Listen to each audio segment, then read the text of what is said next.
A note to listeners, the following podcast contains material that may not be appropriate for all audiences. Previously on Father Wants Us Dead. Okay, when I walked in, I saw the bodies by the fireplace in the ballroom. Drag marks where they had been put in sleeping bags and dragged into the, I guess it's more like a ballroom than anything else. And seeing that there were 3 of them were kids, it was nothing like anything I had ever seen before. It was terrible. That's all I can say. One of the most terrible, darkest days of my life. I don't know what kind of monster this was, but it certainly was a monster. I'm Jessica Remo. And I'm Rebecca Everett. This is Father Wants Us Dead, a podcast about the John List murders from NJ.com and the Star Ledger.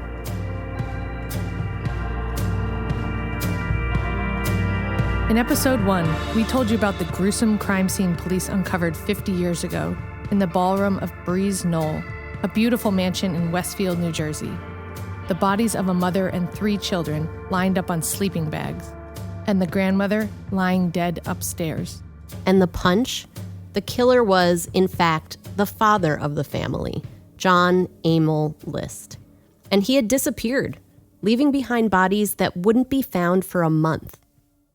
Jess and I have told you how this was a crime that forever changed this quiet town and really sent shockwaves through the region in the early 70s. We're talking about the mass murder of an innocent family in a mansion in one of the most desirable suburbs in New Jersey.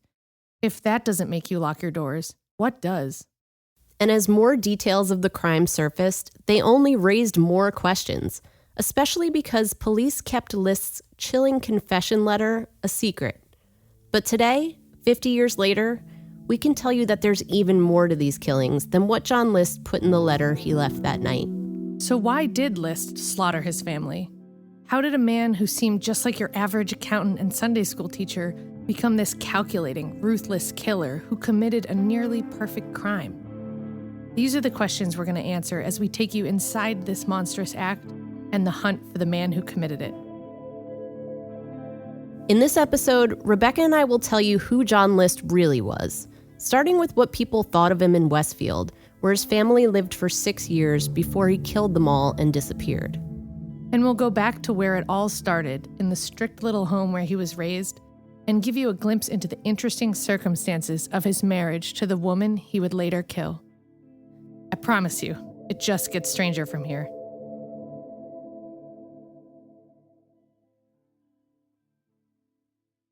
But before we start, Rebecca, let's talk about what it's like to cold call people on the phone and tell them you want to talk about that horrific thing that happened to them. Yeah. As a reporter, this never gets easier. Sometimes they hang up on us, other times they tell us off. We called more than 100 people while reporting this podcast. Here's Rebecca making the pitch to Brian Devlin, who lived 2 doors down from the List family at the time of the murders. Would he talk to us? Here goes nothing.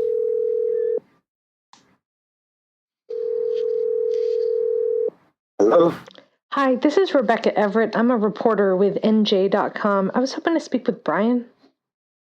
What's this about? This is he. It's a long story, but we're doing a big story and project with the Star Ledger about the 50th anniversary of the John List murders. Oh, really? Yeah. Can you believe it's been that long? Yeah, I can. It's but I still have the picture of him in my head. Pretty good reporter for finding me. Oh, is that something you'd be up for talking to me about? Like just sort of what you remember from when you were growing up there? Sure. Yeah. Is now an okay time? It's as good as any right now. Okay. Where do you want to start? You know how it is, Jess. How appreciative you are when someone agrees to talk, especially like this, right on the spot. Brian was really thoughtful and remembered these moments so clearly, and it made me even more excited to interview his brother, Dave Devlin, who I got on the phone a week later. They both painted a picture of life in this nice, exclusive neighborhood. Here's how Brian described it. The DeVoe family lived across the street, and they had 7 children. And my family had 7 children. Back in those days, we each neighbor was kind of a treasure. It was a pleasure to have neighbors, because we'd want to have baseball games and stuff in the front yard. The Devlins told me they had been good friends with the Young family, who lived at Breeze Knoll before the Lists. The Devlins' father was an artist and had even painted a mural in the mansion's foyer. But when the List family moved in 1965, let's just say things were different. Here's how Dave remembers his first meeting with his new neighbor. So my dad and I went down and got an apple pie at Geiger's to welcome the Lists to the neighborhood. So we walked over there and we knocked on their door. They kind of peered out. He was a little surprised that somebody was knocking at the door. And my dad was talking to John List, and he's, and here's an apple pie. And my dad proceeded to tell him about the neighborhood and who everybody is around us. And then he kind of got cut off by John List. And John List said, thank you very much, but we like to keep to ourselves over here. So that was like a first kind of weird indication of what he was all about, So we left. My dad kind of shook his head, and we were going to say, well, whatever. Who rejects a nice neighbor like this? And a nice neighbor with a pie at that? I can tell you that in 1965, a pie from Geiger's would have been the exact perfect welcome to Westfield gift. And unfortunately for the Devlin kids, this also means that the mansion is suddenly off limits. Here's Dave again. And we had spent so much time in that house and in that yard. And by the way, what a magnificent house it was. I remember a big giant stairway, like Terra, and that came down. And then it went up into a balcony that fed to all the big rooms, and it was truly magnificent. I mean, the Youngs didn't have a lot of money to dress it up, and obviously neither did John. The big thing was the ballroom, which was almost as big as like a basketball court. Wow. People looked at that house and said, this family is doing okay. You certainly wouldn't think they were struggling financially. Yeah, no way. No one thought that.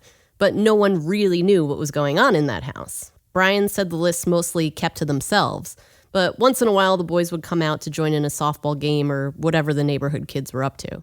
They were a little bit innocent, it's like they hadn't been out in the world a lot, and they didn't really socialize comfortably. John and Fred would come over occasionally and want to get involved in playing with the games.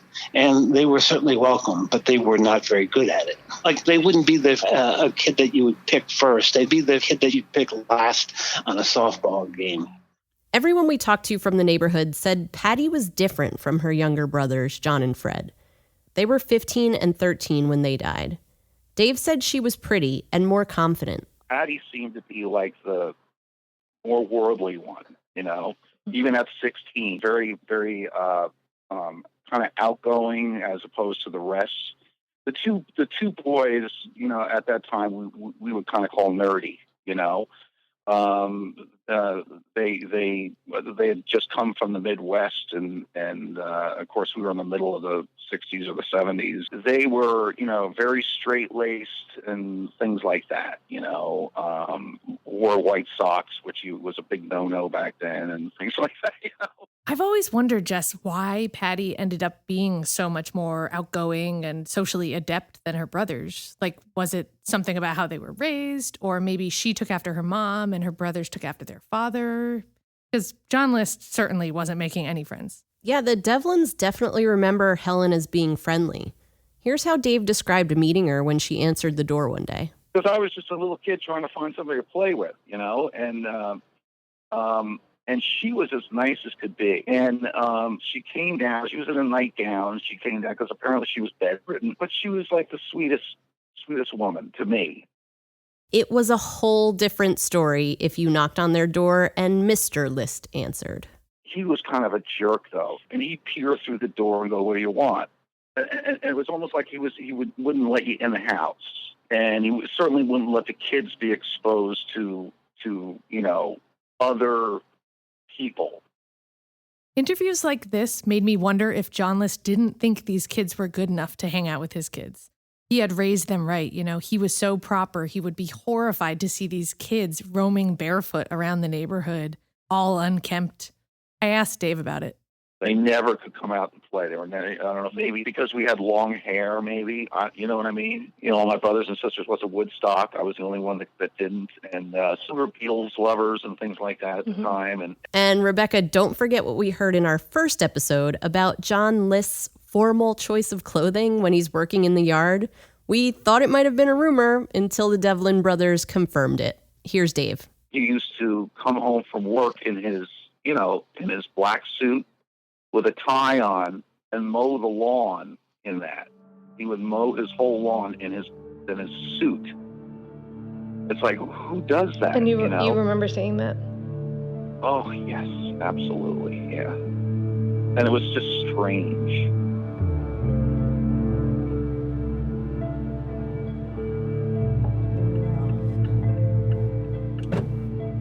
Yeah, this is 431 Hillside Avenue.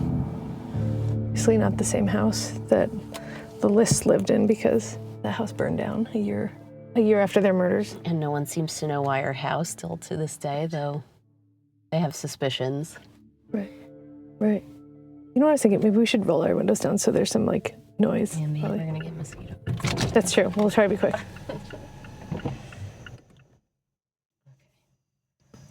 Oh yeah, there's crickets. That's really nice. Oh, that's true. Right. Yeah. Right, so this is the lawn that List would mow in his suit.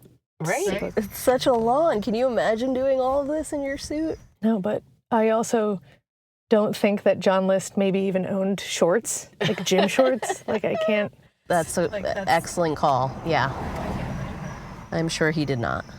He didn't have his casual sweats for mowing in. No way. Okay, so, we know this isn't the same home, but being here, you do definitely get a sense of place, of this long driveway, of these big pine trees, but it definitely still feels exclusive with these beautifully manicured lawns and just really well taken care of. The kids walking from yard to yard, finding a game or... Totally. What a great neighborhood to grow up in. Walk around, just ride your bike and go find other kids.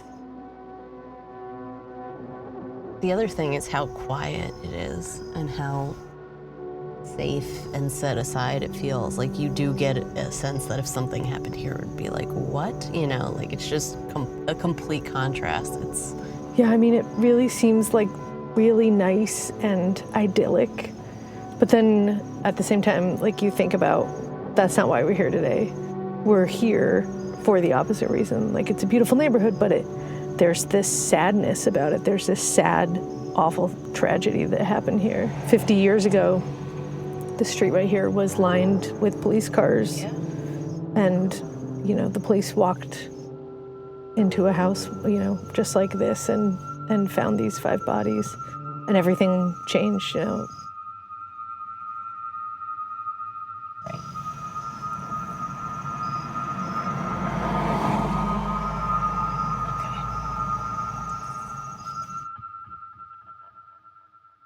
More right after this. All right, we've seen the neighborhood firsthand. Let's get back to the Devlin brothers who grew up with the List family in the late 60s and early 70s. They made it clear that John List wasn't just strange and standoffish. He could be violent. Brian told me List basically just didn't want anyone near his property. And if you tried to cut across his yard, he'd let you have it.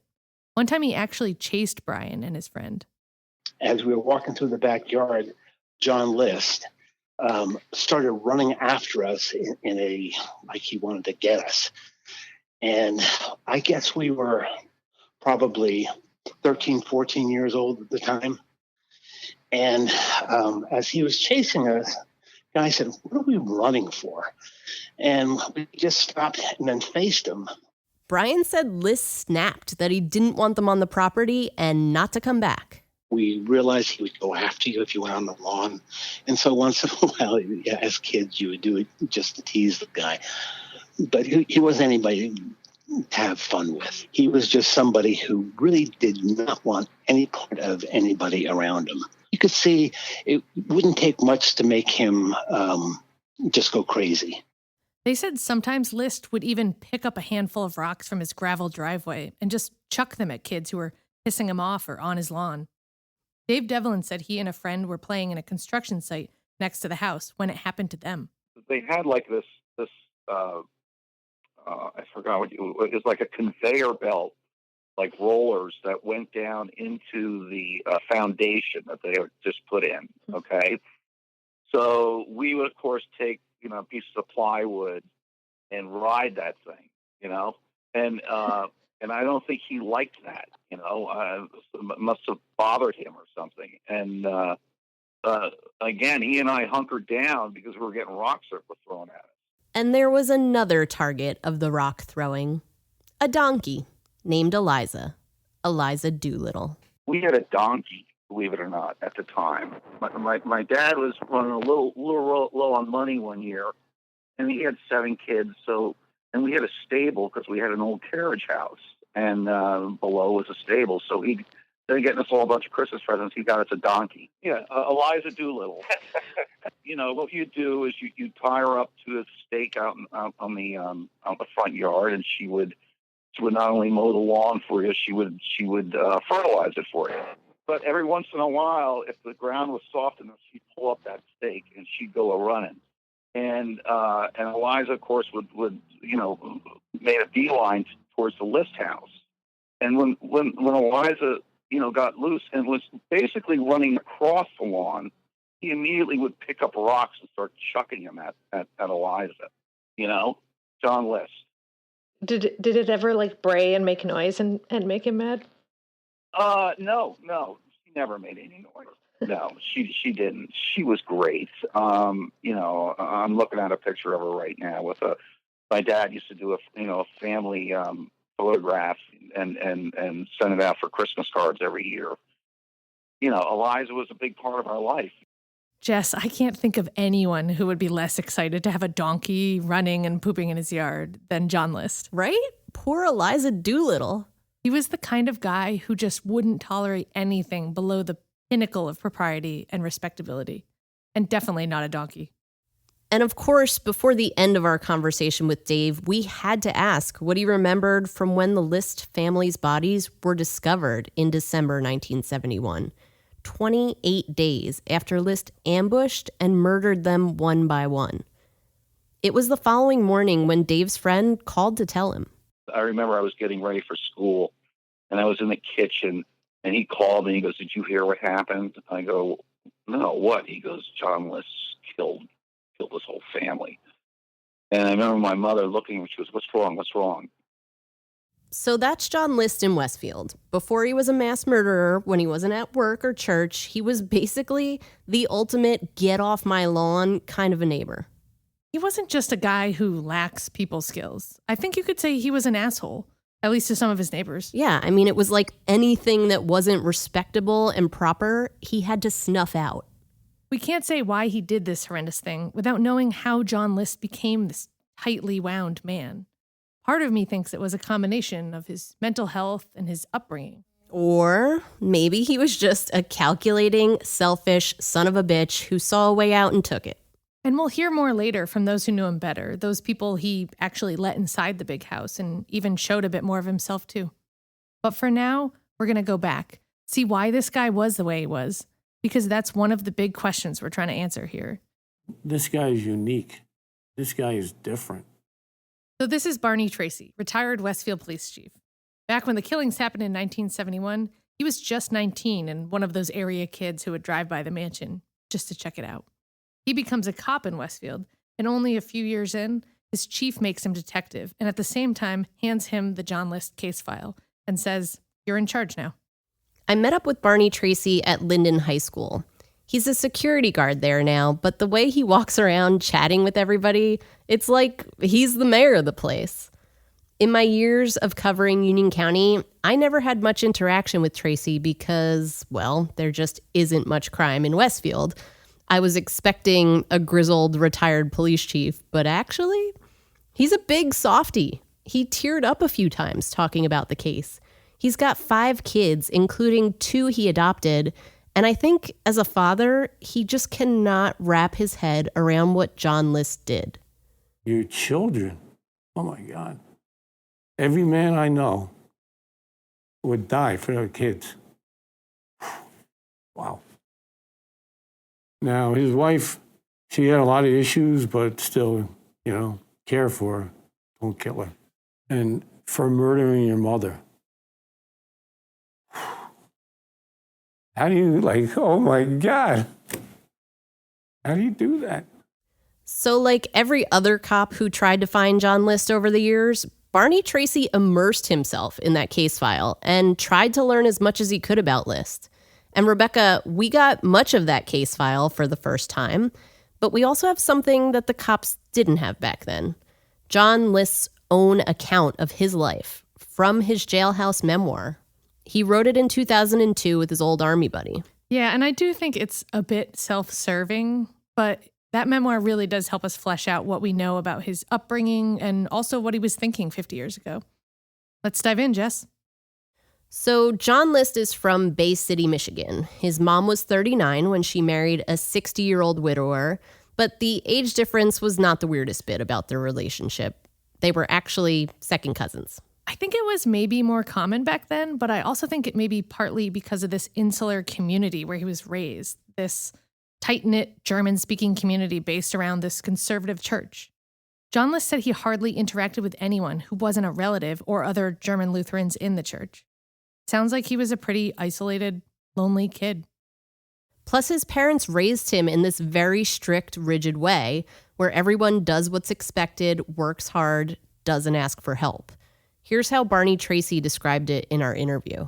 I think John List came from this prideful heritage where you didn't show emotion. You didn't show weakness. But he didn't have a father who, hugged him.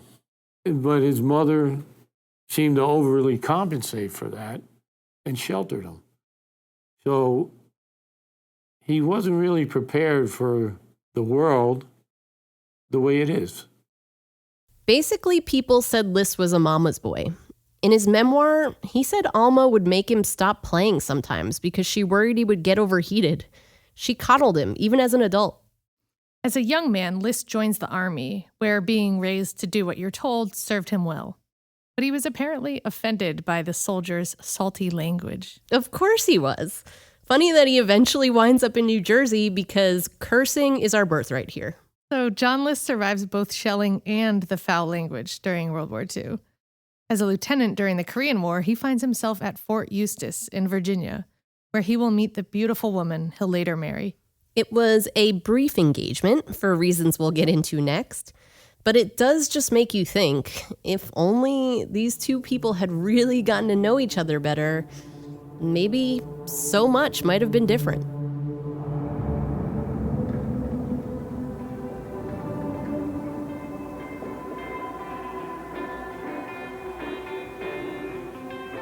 Okay, Jess, I want you to picture this. It's October 13th, 1951. John List, dressed in uniform, goes to a bowling alley in Newport News, Virginia, with some of his Army buddies.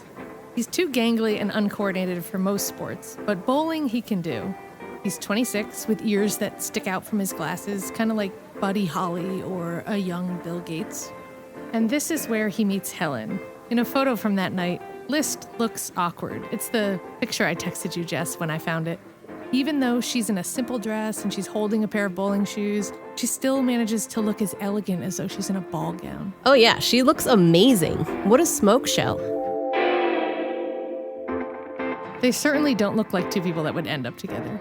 But for better or worse, that's the magical night that it all started for John and Helen List.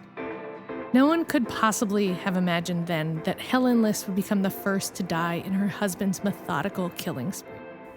Just 3 weeks shy of their 20th anniversary, John List murdered his bride. As Helen sat at the kitchen table in her bathrobe, eating toast and drinking a cup of coffee, List took a deep breath, gripped his pistol, and delivered a point-blank shot to the back of her head.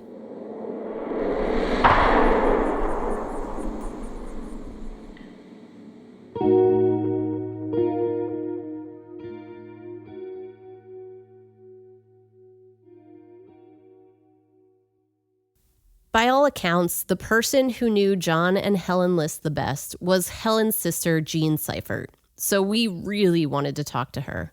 But after 50 years of getting calls from reporters, book authors, you name it, we aren't too surprised she didn't respond to our calls or a letter.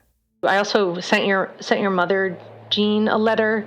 I haven't heard back. I don't know if she, isn't up for sharing it all again. I know it's... But I do know that my mom does not talk about it and, does not like any reference to it. So, your efforts to get a hold of her probably will fail. She's pretty stubborn with that. So that's Jean Seifert's son, Tim Seifert. He was just a kid when his aunt and cousins were murdered, and he can't remember them. What he can remember is the impact on his family. His mother loved Helen dearly, and she was devastated. For the kids, it was a strange time, to put it mildly. When my parents went to the funeral, I stayed home, and the FBI agents stayed at our house to protect us just in case they mentioned that many times that someone who did what he did would come back and try to kill other family members. That gives me chills, Rebecca. It sounds terrifying. I know, but Tim said actually it was more surreal than anything else. It was almost like being in a movie. He also told us how close his mom and dad were with Helen and John List. I asked him if, like so many people, they thought he was just odd.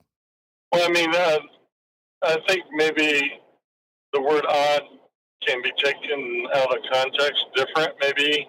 I think, the way that they described him was a very meticulous type of guy, like him being the accountant and very, very intelligent. He was very smart, but yet not very commonsensical. But before all that, Tim said the Seiferts were also pretty close with Helen and her first husband, Marvin Taylor. She married him as a teenager, and they had a daughter, Brenda, and a baby boy who died. And then another tragedy. Marvin was killed in Korea. Helen was, of course, devastated. Some people said it seemed she never really got over Marvin, and in the retellings of the List story, this became a focal point. Dave Devlin even said he heard Helen kept a photo of Marvin in their bedroom. Well, I guess maybe now might be a good time to talk about their bedroom. For his part, John List was far from experienced. To quote from his memoir, a 26-year-old virgin. Yeah, but that would end up being short-lived because despite his religious views about waiting till marriage, a month later, Helen walks in with some news. Surprise, she's pregnant. And John List, ever the righteous gentleman, decides he ought to marry her, partly to be sure that the child is raised to be a proper Lutheran like him. So they get all these wedding plans together and are all ready to go when she drops another bomb on him. She actually isn't pregnant after all. And List says he's relieved, but he still feels like there's this momentum to get married. So they go through with it. He wrote in his memoir that he only realized much later it was possible that Helen had made up the whole pregnancy. If that were the case, the web of deceit she wove certainly had tragic consequences. Wait, like he thinks it's her fault? Like she duped him into marrying her? That's what it sounds like to me, Jess. We still don't know to this day whether she was ever pregnant. It seems like no one knows. Even Helen's sister didn't know. But either way, they're married now. They've started down this road together, and we all know where it leads. So we've talked about how John List was raised and how his parents and his church instilled in him this belief that things should be just so. The father provides, the wife obeys, the kids are good little boys and girls, everyone goes to church. For John List, that is living. There was just one teensy little problem. His life was never going to be like that.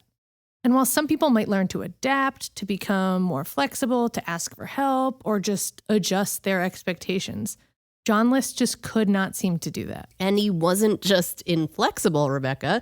It's like List was born into the wrong time completely.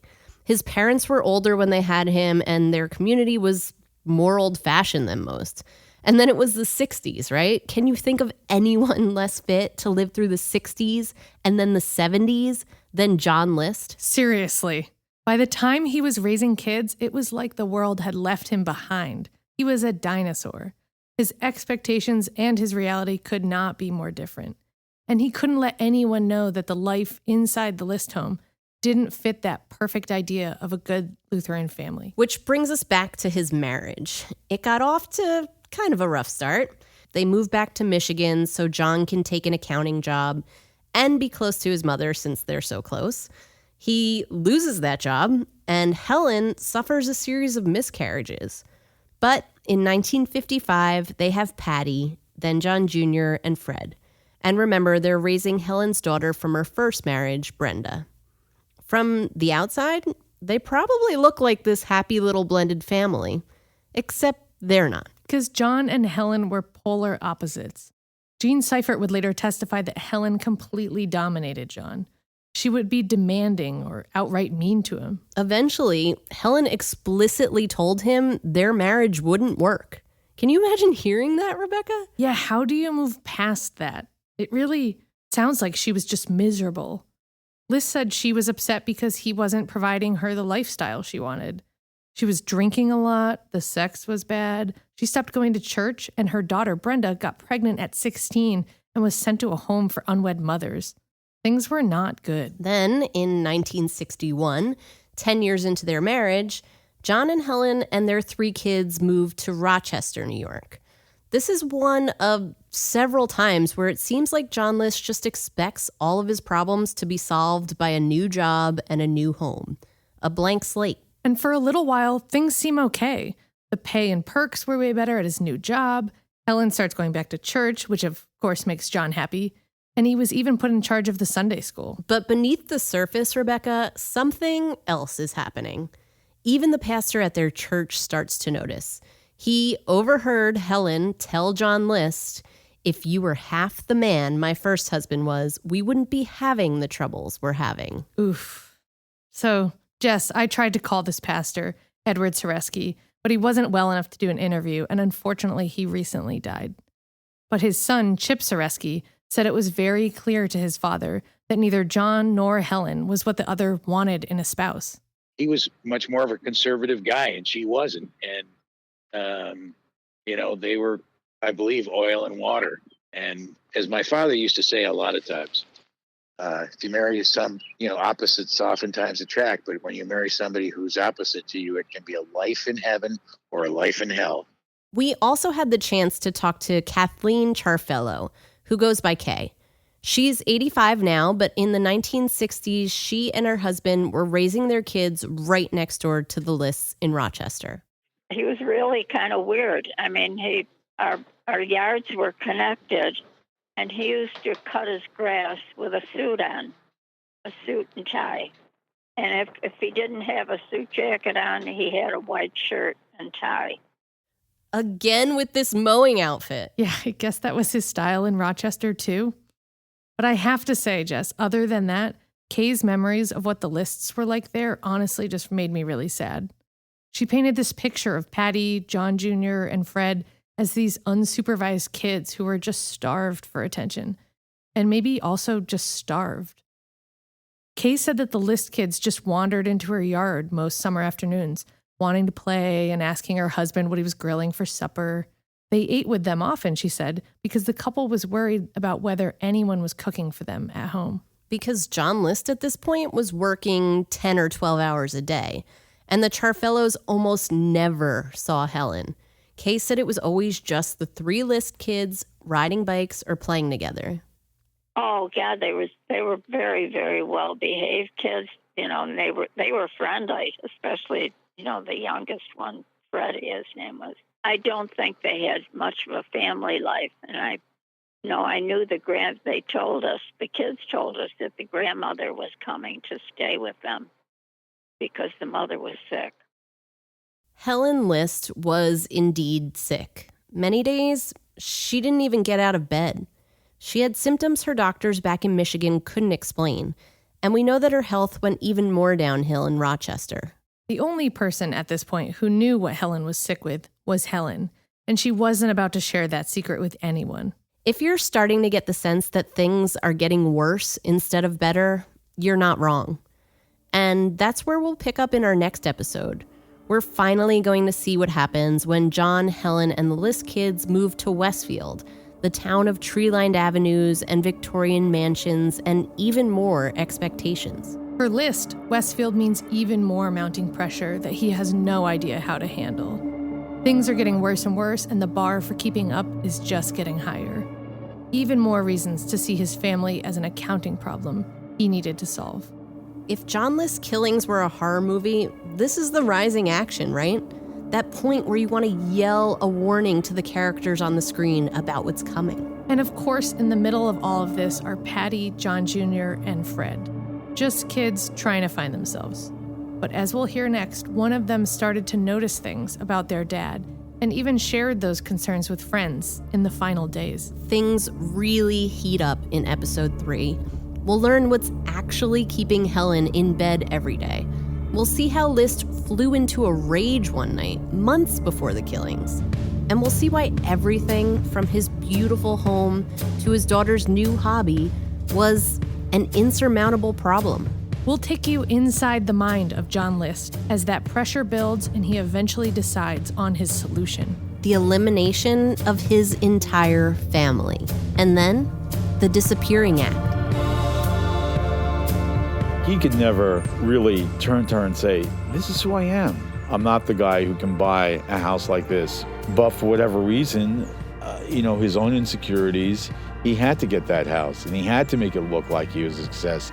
He said to me, you're a bitch as well as a witch. She didn't mention her father. She didn't mention John or Fred. She just said, I just have a feeling that something bad, is going to happen. Father Wants Us Dead is a production of NJ Advanced Media. It's reported, written, and produced by us, Jessica Remo and Rebecca Everett. Christopher Kelly is our executive producer and director. Alyssa Passaggio and Kevin Whitmer are also executive producers. Father Wants Us Dead was recorded at Sound on Sound Studios in Montclair, New Jersey. Our sound designer, mixer, and editor is Jacob Stone. Jacob and Alex Ritchie composed the music, and Alex also helped mix the podcast. James Shapiro is our associate audio engineer with help from Natalie Patterson. Additional audio was provided by Adam Kolik and Andre Mallock. Our website was designed by Allah Salim.